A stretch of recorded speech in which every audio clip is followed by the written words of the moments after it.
Welcome to Turn a Page, the official comic book club for Nerd Initiative. Each week, the NI Bullpen will be covering the world of comics, talking to creators, deep diving into some fantastic stories, and much more. Now let's hand it over to the team and turn a page.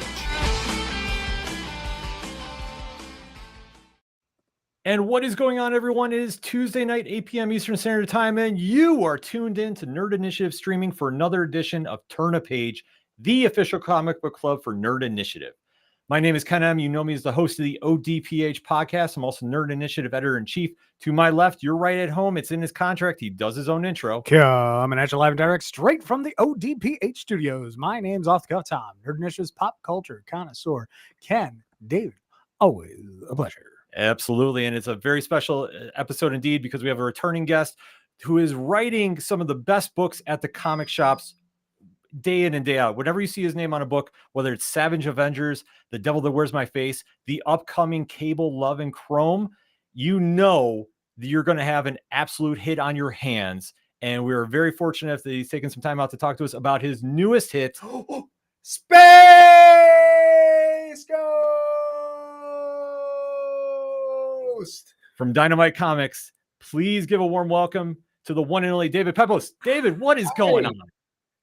Thank you guys so much for having me. Sorry we are kicking things off a little late, but I am so excited to be chatting with you guys about Space Ghost and anything else under the sun about comics. Thank you guys again so much for having me and for that kind introduction. And yeah, I'm thrilled to be here. I'm sorry for your ears. I got a little loud. Yeah, I was going to say my ears are ringing for a little bit, but you know, it's very well worth it. And the praise is definitely there, whether it's Spencer and Locke, the OZ. I can go on and on and on about how amazing your work is. And this book, too, especially taking the 1966 cartoon character who pop culture has kind of had some different interpretations of over the years. How did this all come about with you and Dynamite Comics and what we have now with the Fantastic series? Yeah. So the way that Space Ghost came into being was I've known Nick Barucci at Dynamite for I think this is 15 years thereabouts, dating back to my earliest days as a comics journalist. And so when I struck out on my own as a comics writer, Nick was one of the first people that I would email with my stuff, and I would email him, and I'd email editor Nate Cosby. And so over the years, as I did more and more work, I would always email them. And I think it was around when I did Moon Knight, City of the Dead, and the new run on Punisher that Nate had said, "Hey, you know what? Like, I think David is really ready to do something bigger." And Nick felt the same way. And so I was introduced to Joe Ryman, my editor on Space Ghost. And he said, you know, based on the work that you've done on these things, would you have any interest in the character? And it's so interesting the way that it seems to work in comics. For me, my introduction to Space Ghost, like many in my generation, was, of course, Coast to Coast. Mm-hmm. And it wasn't until my first industry job as an intern at DC Comics that I learned that Space Ghost was actually a traditional superhero, sort of molded in the same mold as Adam West's Batman. It kind of riding that wave of that hit show.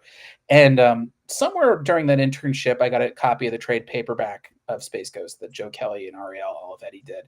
And reading that and learning more about who Alex Toth was, I was kind of struck at Space Ghost's potential and how he really has all the ingredients to be an A-lister. And I remember thinking, I'm surprised that more people haven't done stuff with him. And then you flash forward 15 years and Joe asked me, well, if you had at least a year's worth of runway on Space Ghost, what would you want to do? The light bulb kind of went off. And so I rewatched all the original episodes from the 60s run, the 80s revival in Space Stars. I reread every comic I could get my hands on.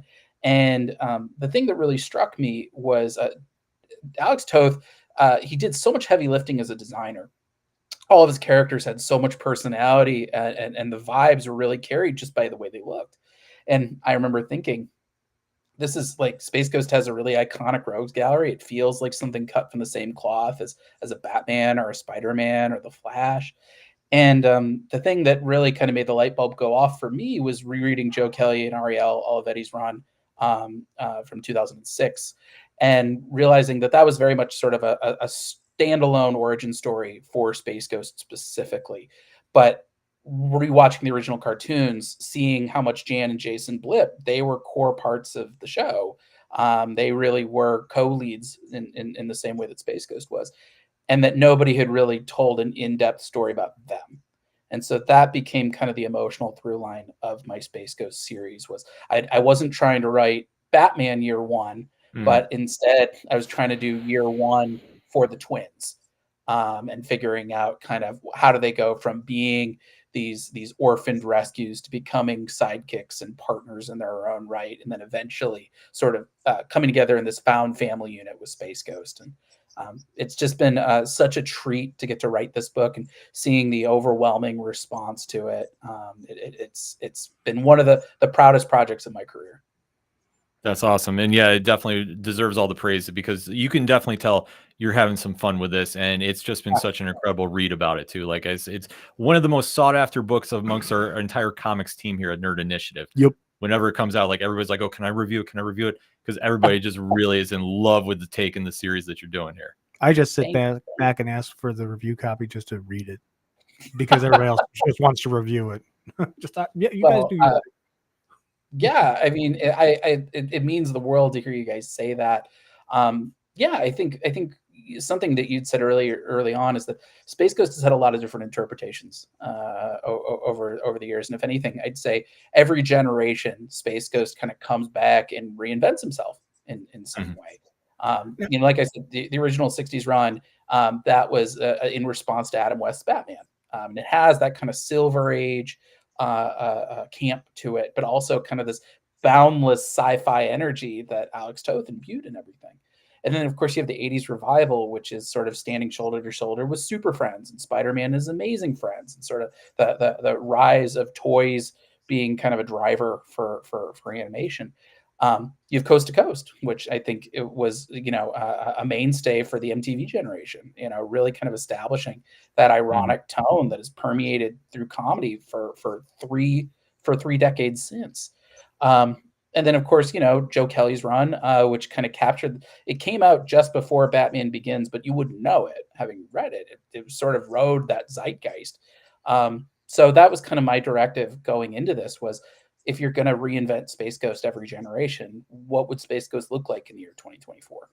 What kind of storytelling methodology and techniques can we use to try to tell a story that speaks to the diehard fans from every generation, but also introduces the character for a brand new cohort of readers who have no idea who he is. I think everybody is a Space Ghost fan. They just don't know it yet. And so I've been so excited to get to reintroduce that character for a brand new generation of fans, and hopefully get to remind some of our veteran fans why they love the character in the first place. You say that very interestingly, that Space Ghost is a generational thing. What do you, and this is just an odd opinion, do you think that because they were running off of the bat tails of Adam West, and then we've had so much camp, that's why he's always considered a C or a D leaguer? And is that what you really wanted to try and get away from? Now, as far as I'm concerned, I knew the cartoon as a kid. So I knew the old '60s cartoon. I knew the '80s cartoon.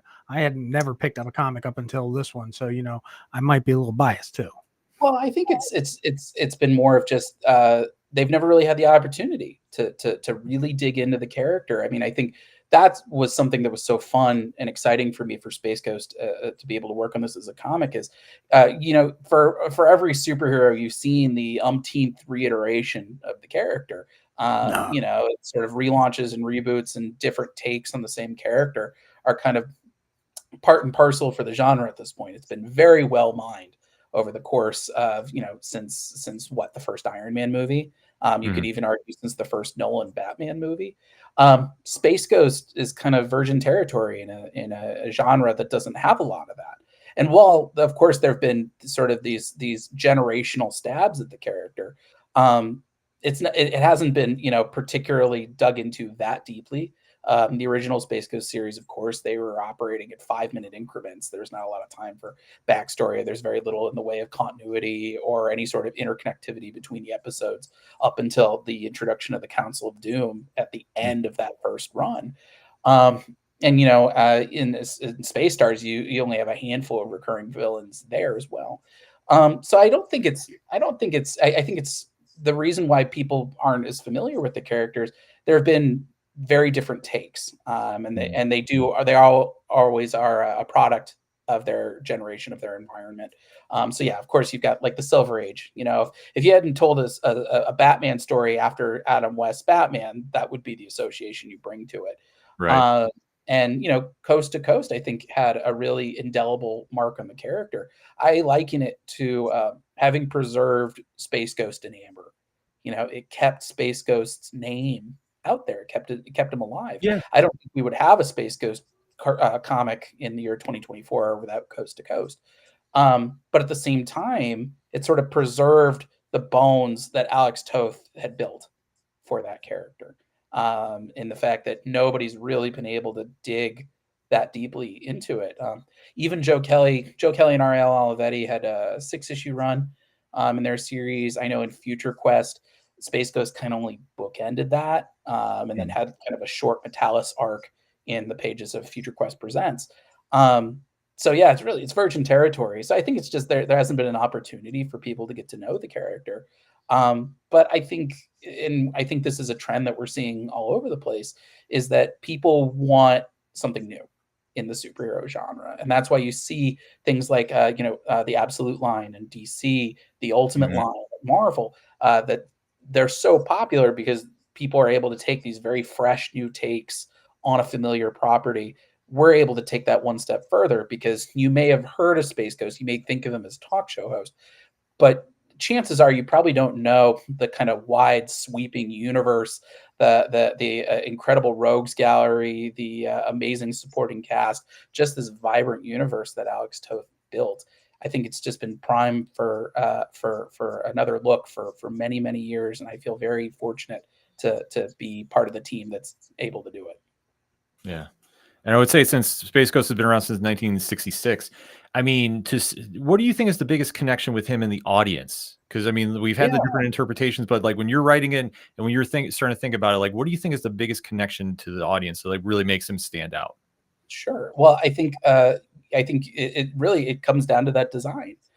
Space Ghost design by Alex Toth is just, it's classic, it's timeless, it feels cutting edge. It's a really interesting thing that, of course, borrows from like some of the cool iconography of a Batman, but also kind of meshes in like the retro sci-fi of a Buck Rogers or a Flash Gordon.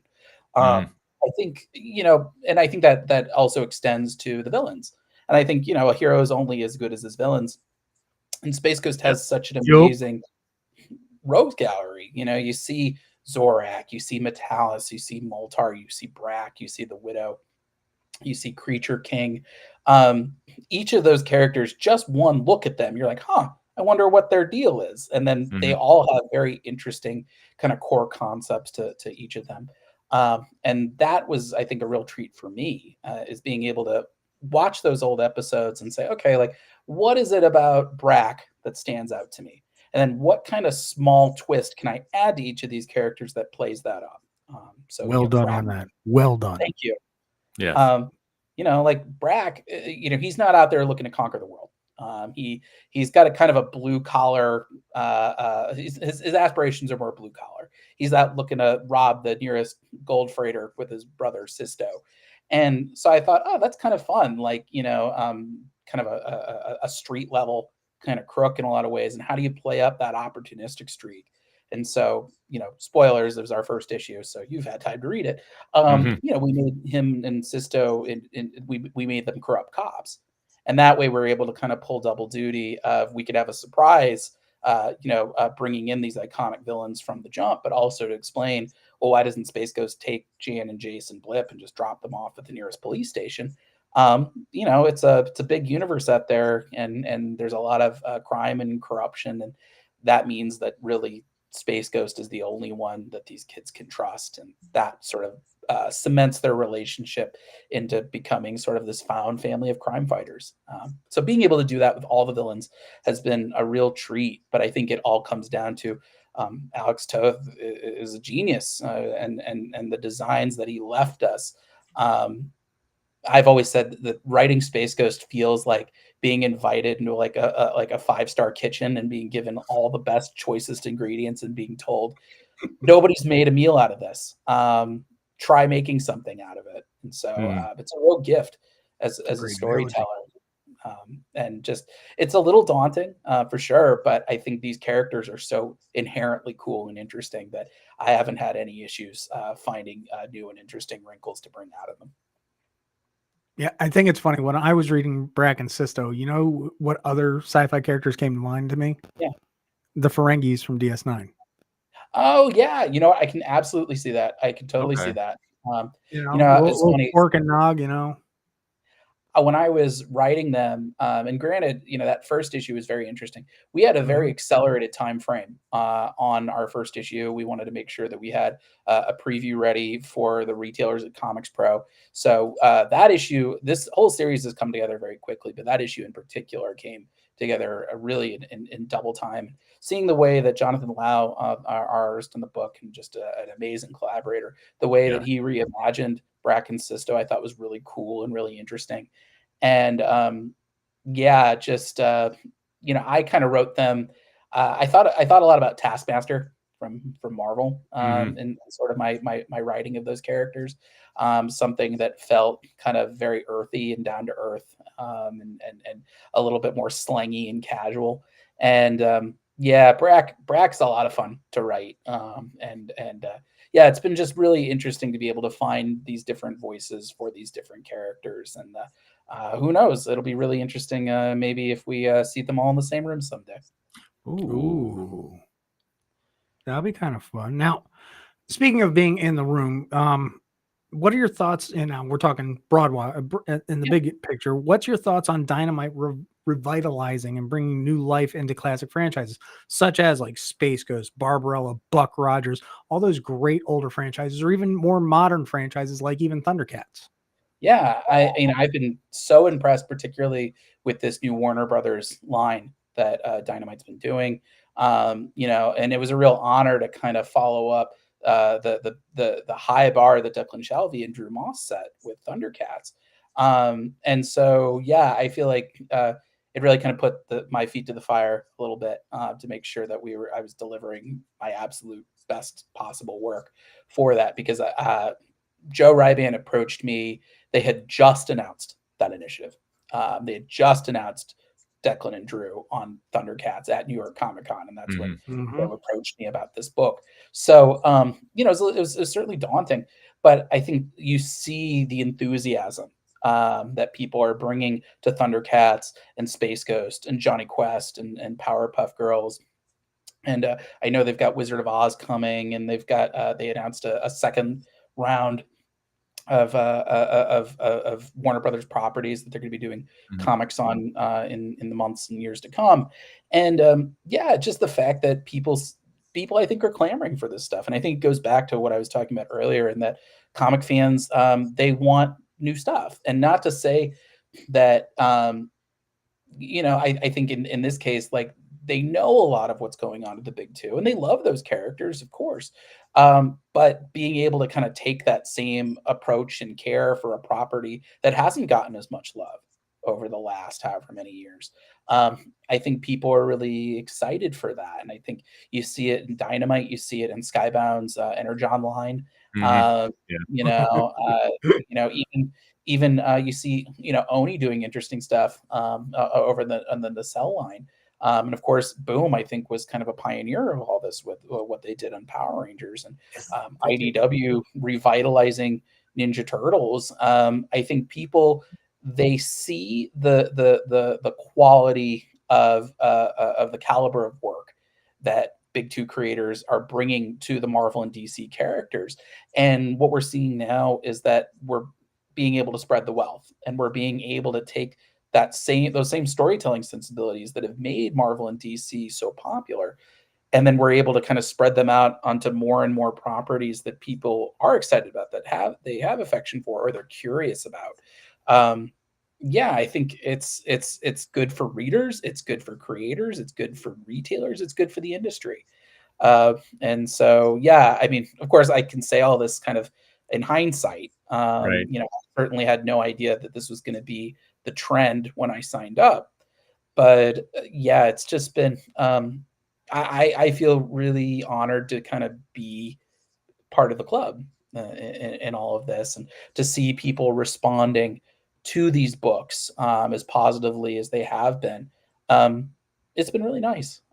So yeah, Can I also add in, if you talk to the Thundercats guys, can you suggest to go back to the 2011 series? I really would appreciate bookending that. Sure. You know, Cartoon I was know so damn Declan. good. They dropped the ball, Cartoon Network. Declan has been a buddy for a long time. I knew him back when he was working on 28 Days Later over at Boom. So Wow. I've probably Okay. known him close to 15 years as well. And you know, hearing a little bit about some of the plans that he's got in store for Thundercats, I know he's being very ambitious with this, and I know this is sort of his X-Men in a lot of ways. And I think he and Dynamite, I think, see this as a franchise with a lot of room to grow, a lot of room to expand, a really a lot of room to get back to diehard, the 2011 series. you know. I'm hurt. So yeah, keep speaking out. I'm sure that you know, if Declan and Nick Barucci have their say, they're going to be exploring as many corners of the Thundercats universe as possible. So I'm sure. Never say never. I don't know anything, I promise. But yeah, they've got some really cool stuff planned, and I know Declan's very excited about that book. Yeah, I mean, like I said, there's a lot of great books out, especially, you know, recapturing a lot of these classic characters and giving them new life. And one thing too, especially like we touched upon, Space Ghost has been around since 1966. Was there any idea that you've had that, knowing the legacy of the character, it was kind of like steering against, like, I really want to do this, but I don't know how this would fit in? Or has it really been kind of like a wide open playbook, like whatever you want to do, you know, here's your free reign? Yeah. No, it's been pretty wide open. You know, I can count on one hand the number of times that I've been told, and when I say I've been told to make changes, it's like, hey, can you change this line? Or Okay. I know when we did our Zorak issue, the licensor was like, hey, this panel here where like there's a blood splatter, can we make that a silhouette? You know, so they've been, Warner Brothers has been really wonderful. By far the best licensor I've ever worked with by a wide margin. They've really given us a lot of freedom to kind of take the ball and run with it. And it's been, yeah, it's sort of, it's all the fun of the superhero genre without having to kind of navigate the traffic patterns that come usually in a shared superhero universe. You know, I don't have to ask anybody's permission if I want to use Zorak. Mm-hmm. You know, I just get to say, I want to use Zorak, and here's what I'm planning. And are you cool with that? And when I had pitched my initial pitch to Warner Brothers, I pitched them 13 issues. It was a 32-page document, I think I pitched them. So I went pretty in depth on what my plans were for Space Ghost. And I've only made some slight deviations on one issue. I realized I kind of didn't flesh out the subplot enough, and so I reworked that. But yeah, I mean, the licensor has basically approved all of my preliminary plans for Space Ghost, and yeah, and there's room for more. So yeah, it's really been a lot of latitude, and I don't think there's been any. I think the only thing that I have had is there are certain villains that I knew I wanted to use. You know, like when you're doing a book like this with this many cool villains, you think, okay, like I need to make sure that we fit in, you know, the core Council of Doom, characters. But you know, somebody like Tanzit, for example, where like I was like, okay, that guy he doesn't feel like he could sustain his own full length issue, at least based on his original cartoon characterization. But he feels too important to let go. So there are some characters that we sort of fit in a little bit more in like cameo spots. There are other villains though that I was like, I don't want to make them just cameos. You know, they feel like they're too cool to just leave as a cameo. Maybe I'll leave them in the back pocket in case we get to do more. And so there's been a little bit of feeling that out. But yeah, just yeah, there've been a lot of freedom in this book, which have been really, really wonderful, and it's really kind of got my creative juices flowing. No, that's great to hear because I know a lot of times, especially when you have a character or property that is been around for so long, the legacy is there, and a lot of times it's kind of like how far can you go in a different direction than what the pop culture audience is used to.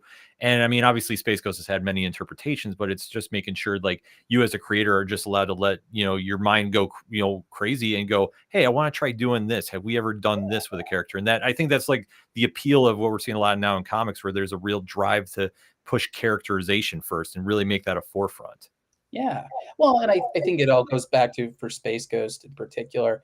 Um, there's so much potential that hasn't been tapped with the character. I mean, you look back at, say, the Joe Kelly and Ariel Olivetti run, where that was Space Ghost. That was his origin story, and it was him going from becoming a space cop to being kind of left for dead on an alien planet, and then coming back as this like phantom-esque vigilante. And so, like, for example, that it was really him versus corrupt cops, and Mhm. Zorak makes an appearance in there, but even he's not like the central villain of the piece or anything. And when you see Space Ghost again in Future Quest, that's a big ensemble piece, but it's sort of this Omnicron interdimensional alien. And in Future Quest Presents, the arc was about Metalis. So there's all these other characters. I mean, Brack and Sisto have never been explored really in the comics. The Widow, Creature King, who I love, who, the last time we saw anything with Creature King was in a 5-minute spot on The Brave and the Bold. There's a lot of characters in here that just have never been really explored beyond, 15 to 20 minutes in the original cartoons across 3 to 4 episodes each. There's a lot of material to play with here. And I think that was a very early decision that I made in this series, was to do a lot of done in ones and done in twos. I knew that when I had pitched this book, I had 13 issues of runway, 12 issues in an annual to be precise. And I said, okay, if that's my only runway, how do I hit as many of these villains as possible? So that way, when you've read this series, even though it feels like 13 issues, it's sort of like Batman the Long Halloween. It feels longer because you're doing all these self-contained adventures. And so you're racking up these adventures and you're racking up all these wins against villains. And that, I think, allows our readers to feel a little closer with Space Ghost and Jan and Jace, and get to know them better than what like a 5-issue arc might entail. Yeah, I mean, it's definitely a key point too, because like I say, you're packing so much in this series, and even with 5 issues out right now, I mean, there's a lot going on, but it's something you can definitely feel like it's taken its time to build up, and that you're really making those connections, especially where we left off with issue 5 too, which I don't want to spoil right now. I want to really push everybody to go to the comic shops and definitely go track down the series if you haven't done it already. Yes. Now, because you've been playing in the big, huge universe of Space Ghost Toy Box, and you've gone on and on about the villains, how you either want to make them a cameo or a little bit more than a cameo, or make them a central villain in each book. What has been your personal one that's absolute favorite to write for? Boy, it's tough, because it really is kind of choosing between my babies, because I don't think there's really a dud amongst them. Okay, top three. We'll give you top three. Top three. Zorak for sure. Yeah. Metalis has been a lot of fun. And I think my third place, it's a toss up between Creature King and the Widow. I would say Widow is more fun to write, but the story that we have coming with Creature King might be my favorite issue of the run. So, but yeah, I think Zorak and Metalis in particular have been a lot of fun. I'm working on the back half of the Metalis 2-parter right now.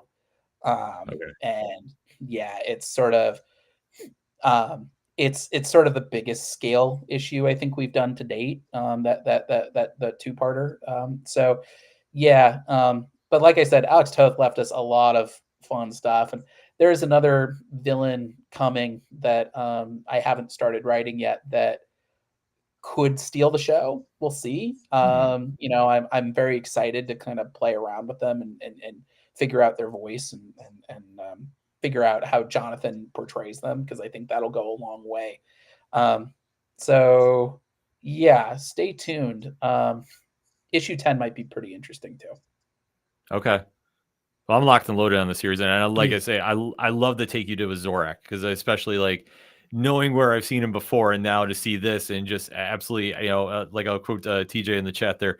Was it always your plan to have him be an absolute maniac? Yes. Because he just sells. Like I said, that picture that was just up on the screen too. That Crazy. panel, that's like your introduction there, and it's like, whoa, like okay, this is definitely not Space Ghost Coast to Coast by any stretch of the imagination here. No. Yeah, Jonathan Lau really knocked that page out of the park. When I saw those inks come in, I was like, okay, I think this book is safe. I think people are going to really like this. And Andrew Dalhouse really elevated it with his colors. But yeah, when I pitched Zorak to Warner Brothers, it was sort of the first idea that I had as far as all the characters were concerned, and I pitched him as the Charles Manson of space. And you know that it's not just that he's crazy, and it's not just that he, like, exudes this dangerous aura, but also, you know, he's a cult leader. Like, he's somehow drawn all these other people into his orbit. And I think the thing that kind of clicked everything together was, you know, I thought, oh, cool, like a Charles Manson figure, but what does he believe? Because that's really kind of the crux of a character like that. And as I was kind of thinking of other characters to fit in, I had been thinking at the time, I was like, oh, you know, there's Lokar. I don't really know what I want to do with Lokar. Maybe I leave Lokar out. And then I realized, oh, wait, why don't I pair the bug characters together? Especially since they had that rivalry going in Coast to Coast. But having Zorak be this apostle of a Lokar cult and introducing Lokar as this Lovecraftian, a nihilist kind of figure, coming from this evil dimension, that's when the whole thing clicked, and I was like, oh, okay, I figured out my two-parter.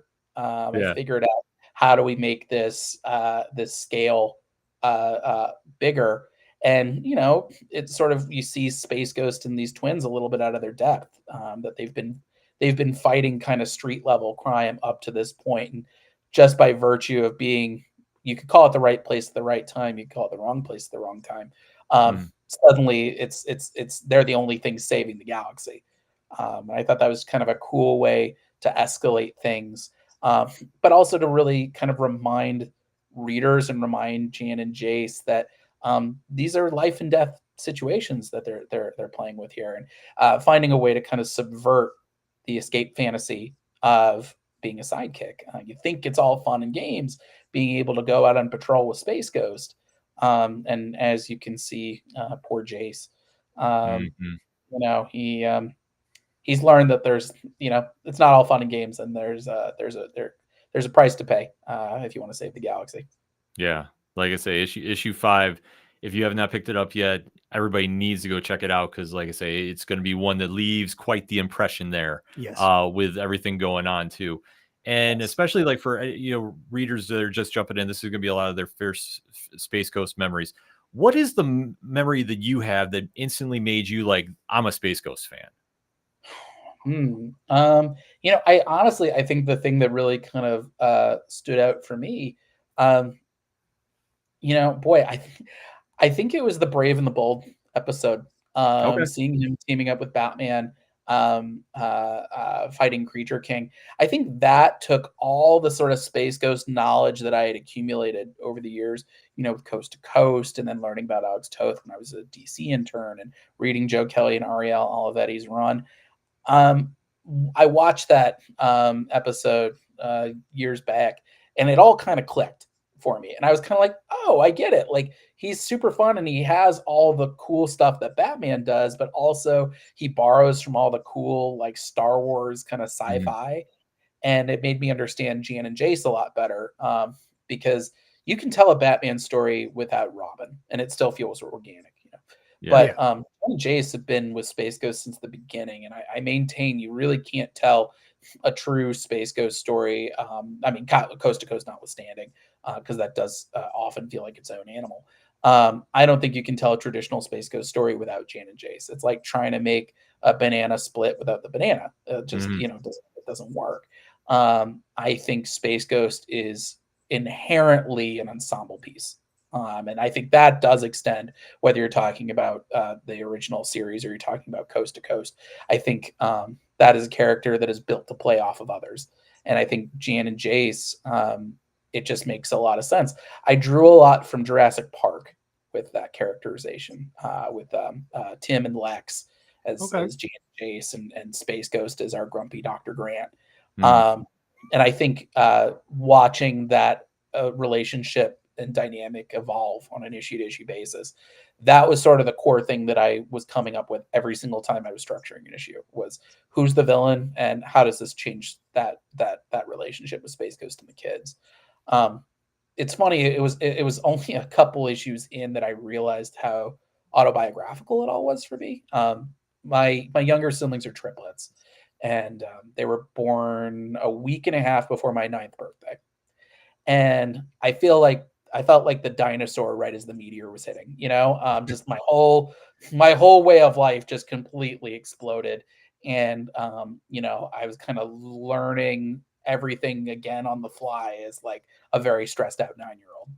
And I'm realizing that that's Space Ghost to a T. Is, it was this lone brooding vigilante who was kind of fighting in the shadows by himself all these years. And suddenly he's charged with taking care of 2 kids and a monkey.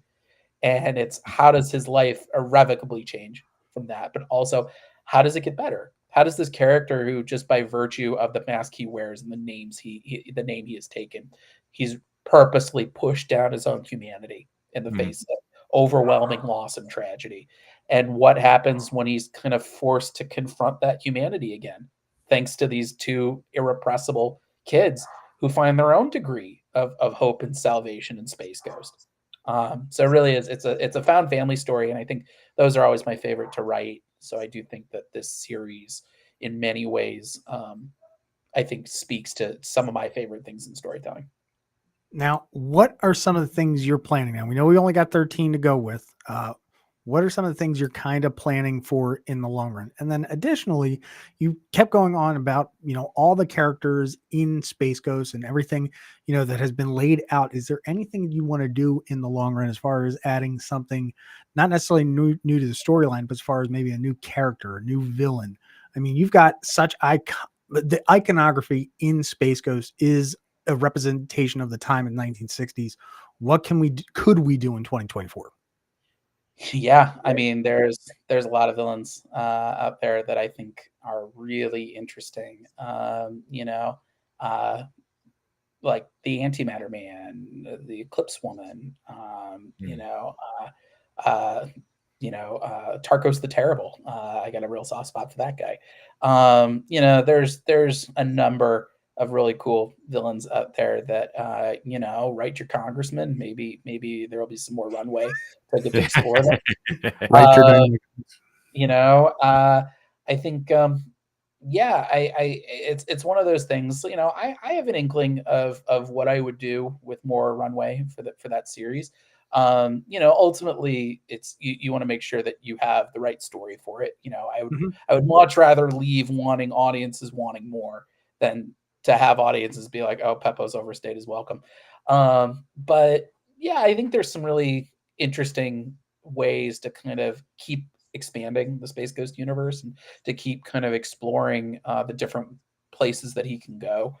But yeah, I think it ultimately comes down to it's the kids, it's Space Ghost with these kids, and how do you keep kind of evolving that dynamic? Because I think that's ultimately what's most interesting to me is, seeing Space Ghost not just rise to the occasion as a superhero defending the innocent, but also as kind of this like surrogate parent figure and how he is overwhelmed, because of course you get two teenage twins and their pet monkey dropped in your lap. That's a big life change. Yeah. But I think that's what's so interesting to me is that he's a grouch. He doesn't necessarily know how to deal with kids. Sometimes he's a little rough on them, but there's this inherent core of nobility to him that he will protect these kids with his life. He will risk the universe for them. He made a promise to keep those kids safe, and I think that is kind of the mission statement of our whole series. The last page of the first issue. Jan says there's no one left. It's just us now, and Space Ghost goes, "No, I'm here," and I think that's what makes him a hero. It's not punching out the bad guys. It's something that my editor on Cable and my longtime editor at Marvel, Tom Brevoort, has really impressed upon me, and I call it the Brevoort rule. A superhero is not a superhero because he punches out supervillains. A superhero is a superhero because he protects the innocent.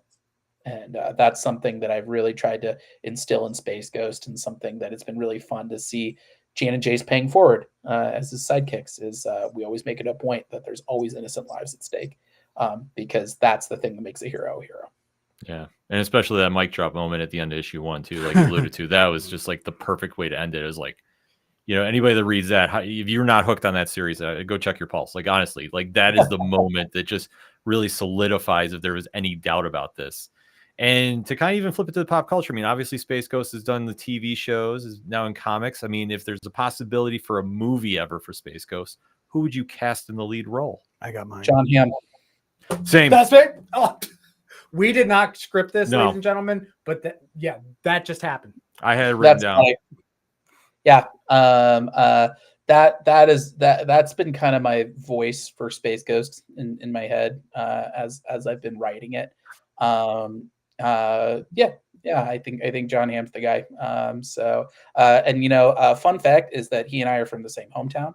We're both from St. Louis. So yes. So from one favorite son of St. Louis to another, have your people call my people. Let's get something going. I would love to see that. I mean, I could speak for a lot of people that would love to see that. I mean, Space Ghost movie written by you, and then have John Hamm star. Can we start a hashtag Ham for Space Ghost? Yeah, there you go. I would not be unopposed to it by any means. Well, I mean, obviously you said Space Ghost is going 12 issues thus far. Do you have more stories lined up, to go past 12? I've got some ideas kind of brewing in the back pocket just in case. We'll see. I want to make sure that I stick the landing on our.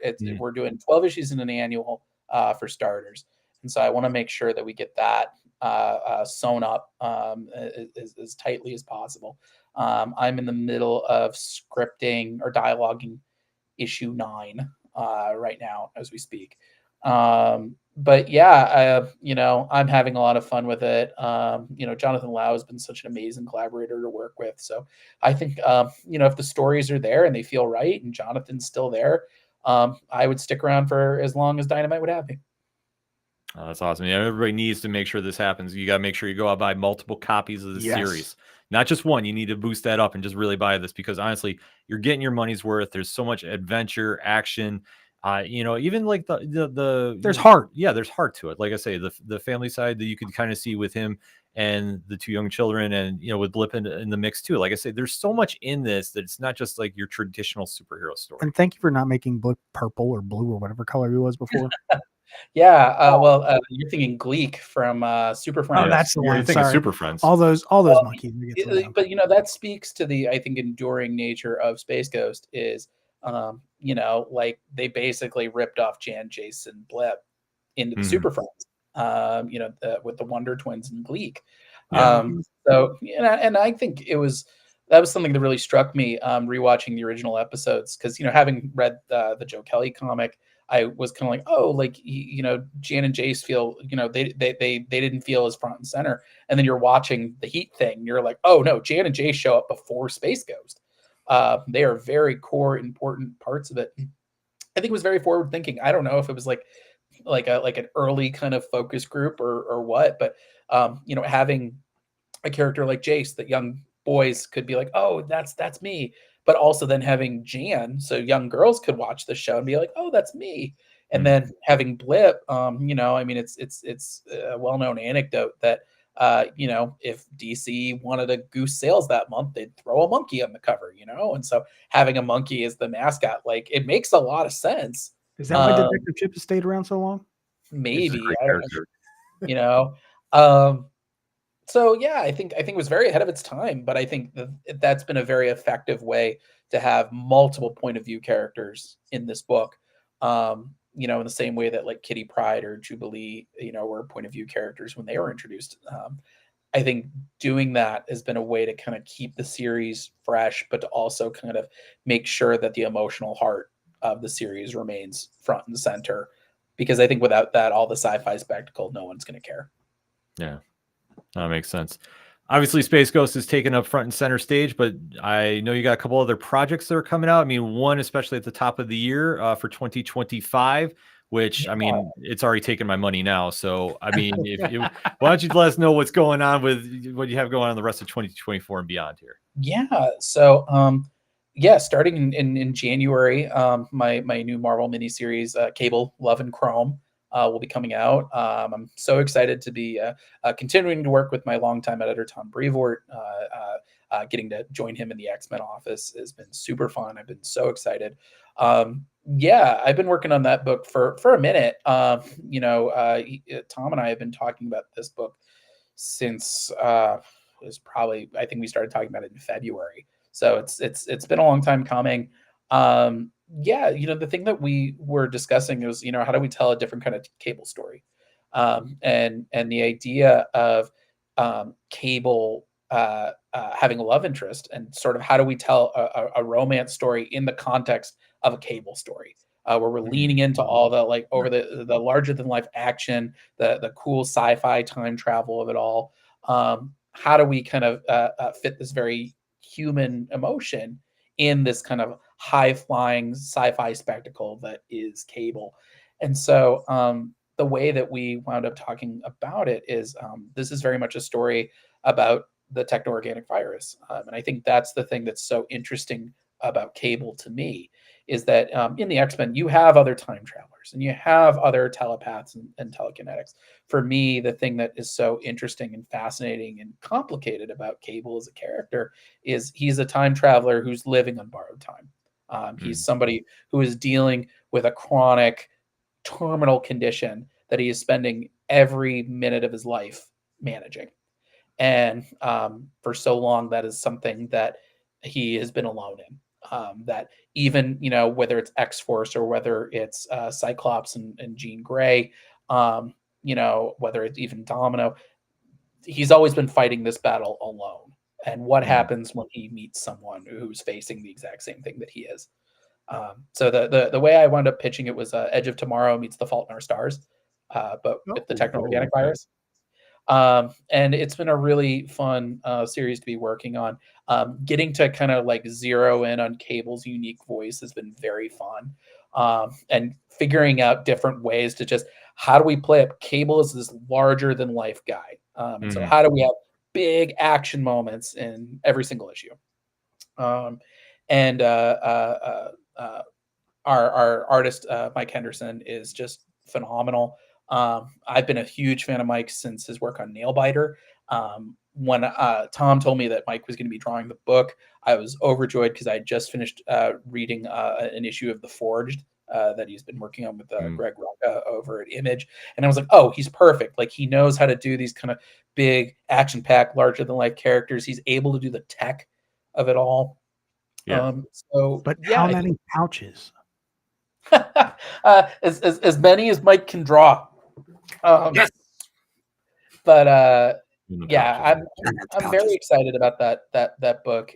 You know, I'm sort of able to lean into, I love writing action, I love doing choreography, but I think being able to lean into the time travel of it all, and to lean into what's the mindset of a character like Cable, who you know, is dealing with his own heartbreak, you know, as many of the X-Men characters are after the fall of Krakoa. But I think, without spoiling too much, Cable has, I think, his own unique heartache that he needs to heal from. And I think this is kind of an interesting opportunity to be able to explore and examine that. So lots of fun stuff, plus the debut of an all-new Cable villain that I'm very excited for people to Ooh. get to know. Yeah, so stay tuned on that. Ian Churchill is doing covers on the book. I just Nice. saw his cover for issue 2, and I was blown away. I've been a huge fan of Ian's. This is dating me a little bit, but since his work on Heroes Reborn, his issue of Avengers Yep. for Industrial Revolution, I, as a kid, drew and redrew his Iron Man many times. So having Ian working on covers on one of my books is feels like a real full circle moment. And he's doing fantastic work. Mike is doing fantastic work. I'm really excited for people to get to read this book. No, absolutely. Like I said, the minute I saw you tagged with Cable, I'm like, okay, I'm already buying it. Like I don't need much more. But now I'm completely sold on it because Cable is just such a multi-layered character. And Yes. you talk about a character like much like Space Ghost, you've seen different incarnations of him throughout the years since he debuted in New Mutants way back when. And then to see Yep. like where he is now, like there's so much to his character that to go in this route, like this is such an interesting take. Thank you. Like, yeah, I mean, I can attribute a lot of that to my wife. When Tom first approached me about this story and we were talking about, doing sort of a time travel romance, and I remember thinking there was something missing. There was a missing ingredient somewhere. And we walked around our nearby park, and my wife said, what? Just tell me about the character. Like what? Just tell me everything that you can think of. And so I was talking to her about the time travel element. And I was talking about the techno-organic virus and how this is a condition that he's been managing since birth, or not since birth, but since he was like a toddler, using his nascent telekinetic mutant abilities. And she was like, that's really interesting to me. And, my wife is not a comics reader. I give her all my scripts to make sure that a normal human being can understand what I'm writing. Good call. So the fact that she was like, oh yeah, like there's something to that. Like what goes it through somebody's head if you're constantly every day fighting for survival, that you don't know if today's going to be it. Mhm. And then kind of what happens when suddenly that inner turmoil, which I think Cable has spent all these years being this sort of ultra macho X-Man to kind of hide that inner turmoil. What happens when it gets externalized when you meet people who share that same rare condition? And what happens, when, the worst happens? Yeah. How do you step in? How do you save each other? So I think that's a really poignant kind of undercurrent to our series, but I think it's one that ultimately makes this whole romance work. It is really it's not just a star-crossed romance. It is a little bit of a doomed romance, with between two people sharing the same common experience that Cable never thought he would share with anybody else. And so I think it's been a lot of fun. So yeah, I'm very excited for people to get to see this and for people to get to see how Mike brings all these characters to life, because he's been doing some really cool stuff so far. Yeah. No, I mean, like I said, this sounds incredible. So, Yeah. I mean, I already know I'm going to be picking this up. And one book I can't let you leave without give us an update on, the OZ. Sure. Yes. So I'm so excited. We're going to be doing a Kickstarter for that in 2025. I'm so sorry for any of our Yellow Brick Road Warriors. I know we've been a little slow on the updates for that. It's sort of a 1-2 punch of, I was not expecting Space Ghost. I could not have prepared for the overwhelming response that we got to that book. And I very quickly realized I had to change plans to make sure that book got the spotlight that it needed to survive.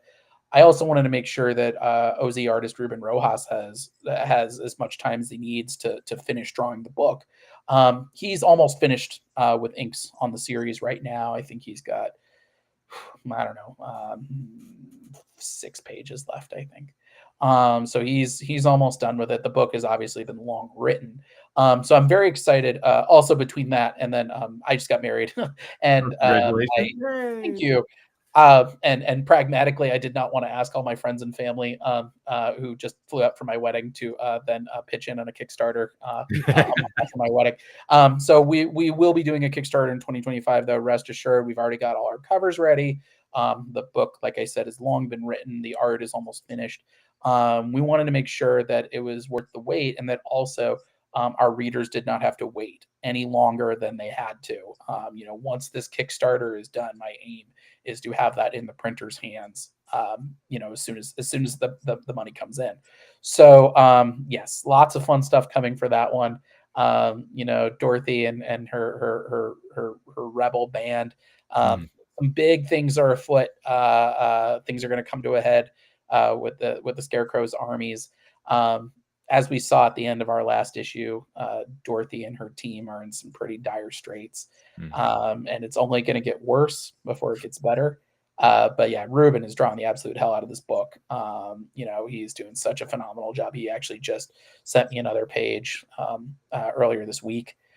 So yeah, he's doing the work of his career. And I can't wait for readers to get to see our big epic finale for this series. Yeah, I am being somebody that's been fortunate enough to get those issues. I have been chomping at the bit to see about like how this all wraps up. Like this has been something I've been like, okay, where are we gonna hear about this? Like yes, marking down the days. Oh yes, it's funny. I was thinking about it, and I'm like, oh, I'm working on like 6 different books right now in various stages of things, and like OZ is very high up on the list, and there are some books that you don't even know about yet. But yeah, OZ, that book is my baby. The way that our Kickstarter backers have really risen to the occasion for both of our campaigns, and I want our readers to know that we've been working on this. I promise it is not any of us slacking. The book, like I said, I finished writing that book before Scout's Honor came out. So it's been in the works for a long time. It's just we want to make sure that Ruben and Whitney and Dave Hopkins, that they have the time to really put out the best work possible, because they feel so strongly about this book. They feel just as strongly as I do. And so I want to thank all of our backers for their continued patience for part 3. I promise it is still coming, and it will 100% be worth the wait. If we don't talk to you sooner before that, when that book launches for Kickstarter, let's make sure you're booked on definitely, here. Yes. You guys will. I will be talking about that book nonstop during the campaign. So rest assured, I will be shouting from the rooftops about it. Oh yeah, no, but we'll definitely be having you on here to talk about that book and the many more that are coming out, because honestly, your work stands out for itself. It's always one that, no matter where you're diving into horror with The Devil That Wears My Face or action with Savage Avengers, which I'm still keeping my fingers crossed that you're gonna be doing a Cloak and Dagger series at some point, because I need that after reading your run on this. To the OZ, the creativity that you pour into every book, and especially with Space Ghost, and taking that to a whole different level. Like, I mean, fans just know that it's a safe bet to pick up whatever you're doing, and that's why everybody should be supporting you at the shops. Thank you. I really appreciate it. And thank you to everyone who's watching and everyone who's listening and everyone who's been supporting my books. This really, it's the fans that get me out of bed every day to keep writing and to try to keep delivering my A game. So thank you all for supporting it. I mean, I'm a fan first and foremost, and I know exactly how exciting it is to get up every week and read the new books. I mean, I was reading comics every week at my local grocery store when I was a kid. I'm a 3rd generation comics fan, and so I'm one of you. And I don't forget where I came from, and I want to earn your dollar. So thank you for giving me a shot and for continuing to support my work. Oh, absolutely, David. And especially everybody should be making sure to go to the comic shops wherever you watch this or you hear this. The first opportunity you get, make sure you go and check out Space Ghost. Make sure you go pick up those issues. It is well worth it. It has action, it has heart. It has everything you're looking for in a superhero book and then some. And trust me, you will not be disappointed by what you're reading. Like, this has truly been an amazing ride thus far, and I can only imagine where we're going after that. Space. Stay tuned. Yes, stay tuned.